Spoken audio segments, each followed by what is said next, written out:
Assalamualaikum warahmatullahi wabarakatuh. Ketemu lagi dengan saya Dr. Bram Irvanda dari Irvanda Capital. Kali ini kita akan bahas lagi buku Learn to Earn karya Peter Lynch.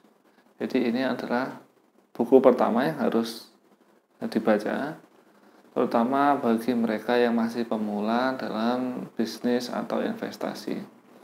Jadi buku ini cocok untuk mereka yang masih muda, masih anak-anak SD, SMP, SMA seperti itu, untuk agar bisa mulai berinvestasi terutama di saham sejak dini.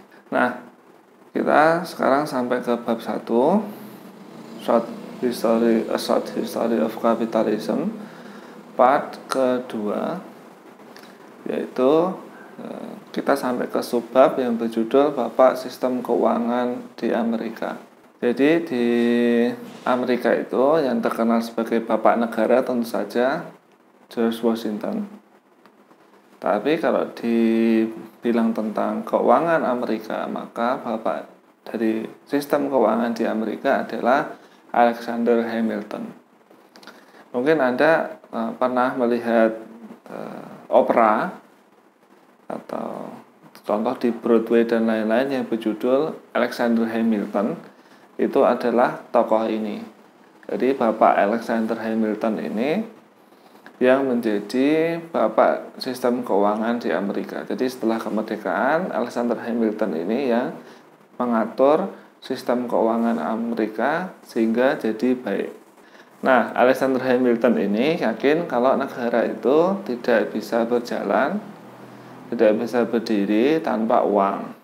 Alexander Hamilton ini merencanakan bagaimana Amerika itu mencetak uang dan mendirikan Bank of New York.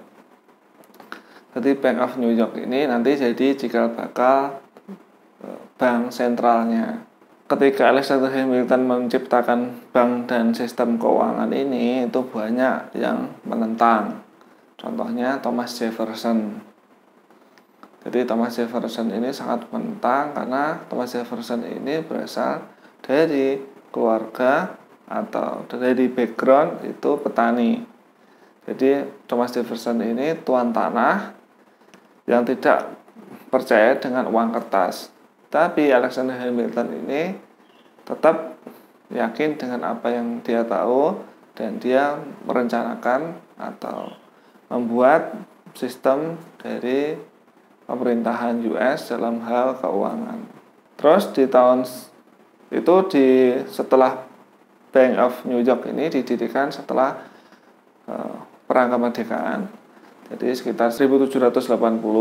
Kemudian di 1810 sampai 1845 itu banyak yang karena izin membuat bank dibuka, banyak orang yang membuat bank. Jadi orang-orang ketika dia dapat hasil atau dapat gaji atau dapat keuntungan bisnis dimasukkan ke bank. Terus bank-bank ini itu bisa meminjamkan ke proyek-proyek, contoh proyek-proyek kereta api, proyek tambang, dan proyek-proyek lain. Proyek bisnis kayak gitu. Uniknya saat itu di tahun 1810 sampai 1845 itu setiap negara bagian itu punya mata uang sendiri. Kalau sekarang di Amerika itu mata uangnya cuma satu. Kalau zaman dulu di 1810 sampai 1845 mata uangnya ada banyak. Jadi ada 56 negara bagian, maka ada 56 mata uang. Jadi ketika pergi ke negara bagian yang lain, contoh kita di Jawa Timur pergi ke Jawa Tengah itu mata uangnya beda. Jadi kayak pergi ke luar negeri, harus hitung-hitungan masalah nilai tukar uang. Karena bank-bank ini tidak ada regulatornya yang bagus, contoh seperti BI sekarang, itu di 1810 sampai 1845 banyak bank yang bangkrut. Kenapa? Karena uang simpanan ini ketika dipinjamkan, banyak perusahaan yang akhirnya tidak bisa mengembalikan uang pinjaman. Yang terjadi adalah akhirnya banknya malah bangkrut. Padahal di zaman itu bank-bank di satu negara bagian itu bisa mencetak uangnya sendiri. Tentu saja dengan batasan-batasan tertentu. Nah, karena tidak banyak yang tidak bayar, banyak sekitar 50% dari bank-bank ini bangkrut. Sehingga simpanan orang-orang itu hilang. Pada saat itu di 1800-an itu, di awal 1800-an, pemerintah itu kalau butuh uang sumbernya adalah dari pertama pajak, dari pinjaman bank, jadi pemerintah bisa minjem bank, terus dari jual lotre. Ini unik ya. Jadi pemerintahnya jual lotre, nanti yang hasil dari lotre buat pengeluaran pemerintah. Terus kemudian jual obligasi seperti ORI ya, obligasi retail Indonesia.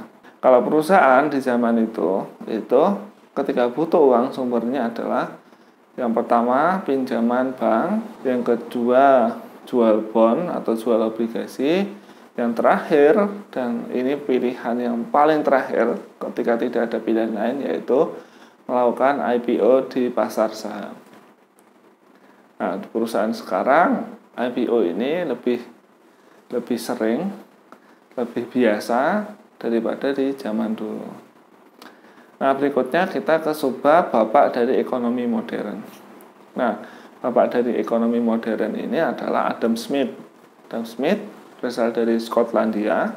Nah, buku yang paling terkenal adalah buku Wealth of Nations. Nah, buku ini diterbitkan di 1776, tepatnya pada tahun kemerdekaannya Amerika. Smith ini menjelaskan panjang lebar.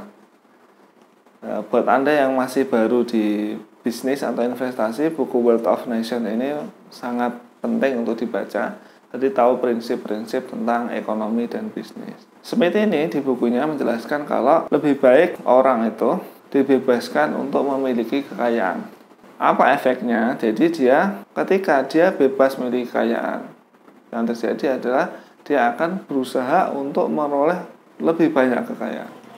Dia lebih rajin, dia lebih berinovasi, dia lebih bekerja keras, intinya lebih serius. Nah, kita bandingkan Uni Soviet. Uni Soviet dulu negara komunis, semua milik negara, itu orang-orangnya pada miskin-miskin.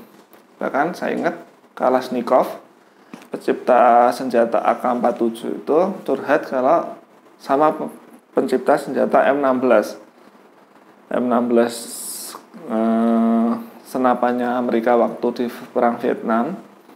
Jadi Kalashnikov ini ngomong ke pencipta M16 kalau seandainya saya itu ada di Amerika, saya pasti sudah punya pesawat seperti kamu. Jadi pencipta M16 itu punya pesawat pribadi sendiri, punya jet pribadi sendiri. Jadi ketika orang di Uni Soviet dulu sebelum 1980 itu semua orang tidak memiliki apa-apa, jadi semua milik negara. Akibatnya orang jadi malas. Nah, Adam Smith ini menjelaskan kalau orang tuh bisa punya kekayaan pribadi, punya harta benda pribadi, maka dia akan bekerja lebih keras, lebih inovatif, bekerja lebih lama, dan lain-lain. Jadi pada akhirnya adalah orang itu jadi lebih produktif. Adam Smith ini menjelaskan juga kalau ketika semua orang berusaha itu contoh memproduksi topi, itu tidak akan terjadi semua orang memproduksi topi. Contoh di Indonesia ada 1 juta pengusaha. Tidak mungkin 1 juta pengusaha itu produksi topi saja atau baju saja, karena nanti kita semua kelaparan. Jadi harus ada yang produksi makanan, harus ada yang produksi minuman, dan itu terjadi kalau penjelasan Adam Smith karena ada invisible hand.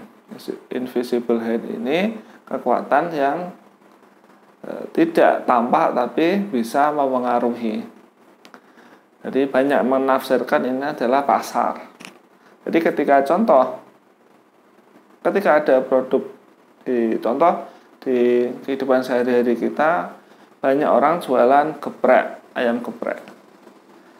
Maka ketika banyak saingan ayam geprek, harga ayam geprek tidak bisa tinggi, harganya pasti turun. Karena orang pada bersaing, murah-murahan. Pada akhirnya yang tidak bisa murah-murahan lagi bangkrut. Terus dia bikin ayam kecap gitu. Jadi tidak mungkin semua orang itu bisa bisnis yang sama. Karena ada invisible hand tadi. Atau ada market tadi. Jadi ada persaingan yang menyebabkan tidak semua orang bisa bisnis yang sama. Contoh di 2012 itu banyak orang masuk ke properti. Jadi properti pemainnya sangat banyak. Pada akhirnya ketika 2013 mulai menurun, 14 menurun, 15 menurun, 16 lebih lagi turun lagi. Sampai sekarang banyak sekali perusahaan properti yang bangkrut. Nah, seperti itu cara kerja dari invisible hand. Jadi invisible hand ini memastikan kalau semua itu bersaing atau bermain atau pasarnya itu jadi efisien. Jadi tidak mungkin orang itu bekerja cuma di satu bidang saja, tapi akan menyebar ke semua bidang lain. Karena semua itu dibutuhkan oleh manusia. Jadi seperti itu materi Learn to Earn bab 1 part kedua. Jika ada pertanyaan terkait materi ini, silakan tulis di kolom komentar di bawah. Terima kasih atas perhatiannya. Assalamualaikum warahmatullahi wabarakatuh.